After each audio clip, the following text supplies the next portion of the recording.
Bonjour, nous c'est Brigitte. Et Michael, en route pour de nouvelles aventures.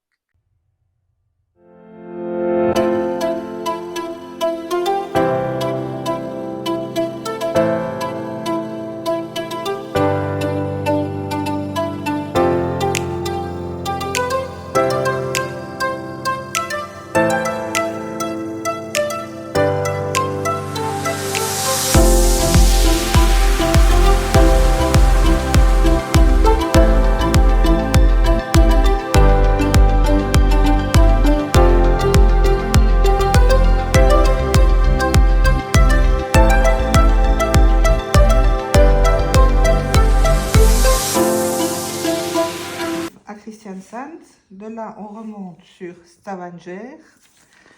Et puis on remonte par des petites routes, petites routes jusque Bergen.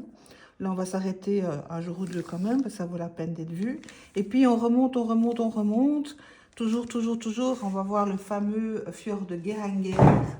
On remonte jusqu'à peut-être Alessund, mais je ne suis pas sûre que ça vaut vraiment le détour. Et puis on remonte, Molde, Kristiansund, ce coup-ci, Trondheim, on va aussi s'arrêter 2-3 jours.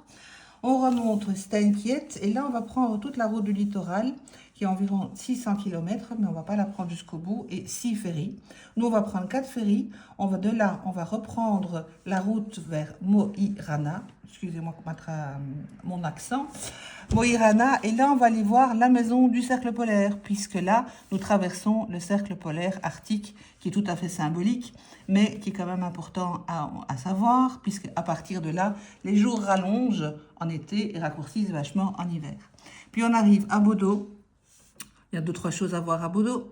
Et de là, on va embarquer. Il faudra bien réserver son ferry entre Bodo et les îles Lofoten. Et donc, on va remonter les Lofoten. Et puis, on va aller voir les Vasterolen, qui sont les autres îles.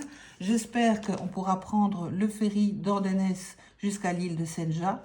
On va rester 2-3 jours Parce sur que la l'île route de risque Senja. d'être fermée à Oui. cause de la neige. Non, peut-être le ferry ne fonctionne pas tout le temps. C'est ce Oui, ferry-là. mais Sinon, à cause de la météo. et à cause de la météo, il y a des choses qui peuvent être fermées.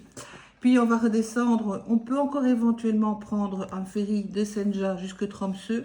On verra bien s'il y a une possibilité qui fonctionne. Sinon, il faut redescendre par les terres et remonter jusqu'à Tromsø, qui est quand même la capitale de l'Arctique. Et puis là, c'est parti. Et on a quand même encore pas mal de kilomètres. D'abord jusqu'à Alta. Et puis de Alta, on remonte jusque là, tout au bout, Le au Cap Nord. Cap Nord. Et donc ça, c'est le but de notre voyage. Et donc, d'ici aux îles Lofoten jusque-là, on a 600 km. Plus que ça va. Plus que ça. On a presque 1200 km. 1200 km. Par les Voilà petites routes. pourquoi nous partons 2 mois. Voilà. Surtout qu'il ne faut pas parler en kilomètres, il faut parler en temps. Oui. On ne parle pas en kilomètres, on parle en heures. En heures de route. En fait, on va être bien épuisé après ces vacances, parce qu'on aura fait entre 9 et 12 000 km. Ouais. Depuis quasi Bruxelles, depuis Zelik, puisque ce sont les scorpions de Zelik. Voilà, ça c'est le projet, et on redescend le long de la Suède, par ici, et la maison du Père Noël, elle est là. En Finlande. Voilà, on aura On va voir en maillot de bain, bien sûr. La maison, on descend du Cap Nord. Cap Nord. On descend, là. Karasjok, toujours en Norvège. Oui. Puis ils disent Kotokeno, Oui. toujours en Norvège. Et puis là, tu traverses une partie, tu arrives en Suède. Okay. Non, tu arrives en Finlande ici. On descend. Le long de la frontière. Et puis là, on prend vers la maison du Père Noël. Vers la maison du Père Noël, à Rovaniemi. Et puis tu redescends, et là tu rejoins à nouveau la Suède. Et on descend par la Suède. Tout le golfe de Botnie. On descend par la Suède. Alors moi je ne vais pas jusqu'à Stockholm, parce que Stockholm c'est encore une grande ville, j'ai pas envie de vraiment la visiter. On verra le temps qu'il nous reste.